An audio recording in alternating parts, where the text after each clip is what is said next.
दोस्तों, हम लोगों के आसपास में जो हमारी माताएं बहनें हैं, शादी होने के बाद खास करके कुछ लोग शादी से पहले भी एक काम करती है। वो लोग बहुत सारी व्रत रखती है, कहीं घूमने जाती है या किसी मंदिर को लेकर के, किसी प्लेस को लेकर के मन्नतें मांगती हैं।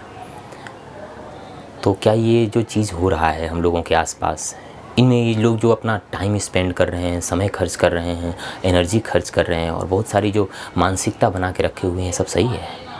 तो मेरे हिसाब से सही नहीं है। इसे दूर करना होगा। हाँ, इसका पद्धति बदलना होगा इस कार्य की जो है, क्योंकि हम लोगों के जीवन में, हम लोग जो मनुष्य हैं, हम लोगों का जीवन इतना स्वतंत्र है कि हम लोगों के कार्य के आधार पे, हम लोगों के कर्म के आधार पे हम लोगों का जीवन आगे बढ़ता है। तो किसी देवी देवता को ये बोल करके कि नहीं, हाँ हम आपके लिए व्रत रख रहे हैं, आप हमारी ये मन्नत पूरी कीजिए, मेरा ये काम कर दीजिए तो मैं आपके लिए व्रत रखूँगी, आपके लिए 21 सोमवार करूँगी, ये करूँगी, वो करूँगी, ये सारी चीज़ें जो है फालतू लगती है हमें।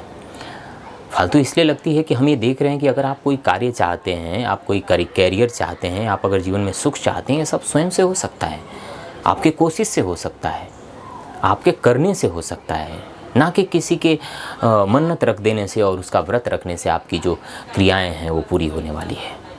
तो ये सब चीज़ें जो है हम समझाते तो हैं अपने आसपास में रहने वाले लोगों को, अपने माँ को, अपनी बहन को, जो भी हैं, और माताएं तो थोड़ी कम, बहनें समझती भी हैं। लेकिन ये है कि आपको अगर कहें तो आप इस पे थोड़ा सोचें, विचार करें और देखें कि क्या ये सही है। क्योंकि इसमें क्या होता है, और ये है कि पहले की औरतें ज़्यादातर हाउसवाइफ हुआ करती थीं और आज जो है मैक्सिमम गर्ल्स को जो है जॉब करना पड़ता है, बड़ी हो जाती हैं, पढ़ाई लिखाई करती हैं, कैरियर बना लेते हैं, तो उनके पास इतना टाइम भी नहीं रहता और ये लोग इतना व्रत भी नहीं रख सकती है। थोड़ा जो है जॉब करना होता है, काम करना होता है, तो व्यक्ति को खाना ज़रूरी भी होता है और खाना भी चाहिए। तो और ये भी कहना, देखो हमारे यहाँ एक और चीज़ देखा जाता है कि कोई व्रत रखे ना तो उसमें एकदम निर्जला व्रत रखा जाता है, बिना पानी वाला। ये कौन बोला?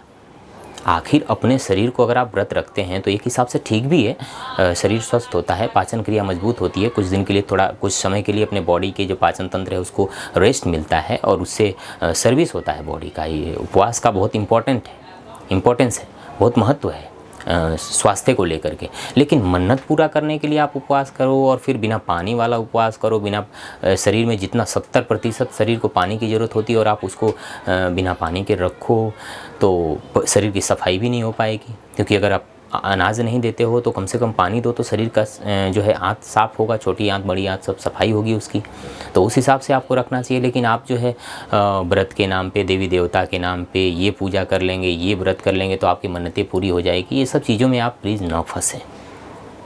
और हम चाहते हैं कि लड़कियों में, गर्ल्स में ये सब एजुकेशन दिया जाए, उनको समझाया जाए, उनको सिखाया जाए।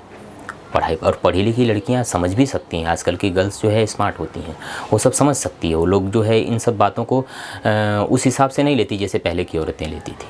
तो अच्छा है कि धीरे धीरे पीढ़ी बदल रही है, लेकिन थोड़ा और ज़्यादा अच्छे तरीके से बदलना चाहिए, स्पीडली बदलना चाहिए। बहुत सारे लोगों के अंदर अभी भी ये मानसिकताएँ हैं, तो वो हम चाहते हैं कि न रहें। कहने का मतलब इस वीडियो में हम ये समझाना चाहते हैं कि आप जो है अगर कैरियर बनाना हो तो भी, या जीवन में सुख शांति लाना हो, अगर आप चाहते हैं। कितने लोग तो ये कहते हैं कि हम ये व्रत और उपवास इसलिए रखेंगे, मेरे पति जो है थोड़े अच्छे से रहेंगे, अच्छे से बात करेंगे, मेरे परिवार में शांति रहेगी। अरे भाई, अगर परिवार में शांति चाहते हैं ना तो अच्छे से प्रेम व्यवहार करना सीखिए, एक दूसरे के साथ प्रेम से बातें करना सीखिए। किसी को कुछ करने के लिए, किसी के लाइफ में सुख लाने के लिए उसकी लाइफ में बदलाव करना ज़रूरी होता है, उसके व्यवहार में बदलाव करना ज़रूरी होता है, उसके क्रियाओं में बदलाव करना ज़रूरी होता है। ना कि व्रत उपवास करने से किसी की मन्नत पूरी होती है और ये सब चीज़ होता है, या फिर कहीं जाने से हमारी जो है मन्नतें पूरी हो जाती। तो ये सब अंधविश्वास हम अपने धर्म से, अपने संस्कृति से हटाना चाहते हैं, इसीलिए ये सब वीडियोज़ बना रहे हैं। हम चाहते हैं कि हमारे आसपास की जो लोग हैं वो सब अंधविश्वास में न फंसें।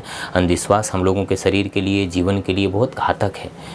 ऑलरेडी ये मनुष्य जीवन इतना रहस्यमय है ना कि अगर आप योग और ध्यान का सहारा लेकर के जानने की कोशिश करें तो बहुत सारी ऐसी ऐसी बातें आप जानेंगे और अपने जीवन में स्वतंत्र जीवन खुश होकर के जीना शुरू कर देंगे। तो आप ऐसा जीवन जिएं जिसमें आप सुख से और शांति से जीते हैं, ये आप स्वयं जान सकें, और कैसे ये सब प्राप्त होता है वो भी स्वयं कर सकें, ना कि किसी देवी देवता पे डिपेंड होकर के। हाँ, ऊर्जाएं होती हैं, शक्तियाँ होती हैं, ये भी मानते हैं हम, लेकिन ऐसा नहीं कि वो आपके काम करने के लिए, आपकी मन्नतें पूरा करने के लिए हैं।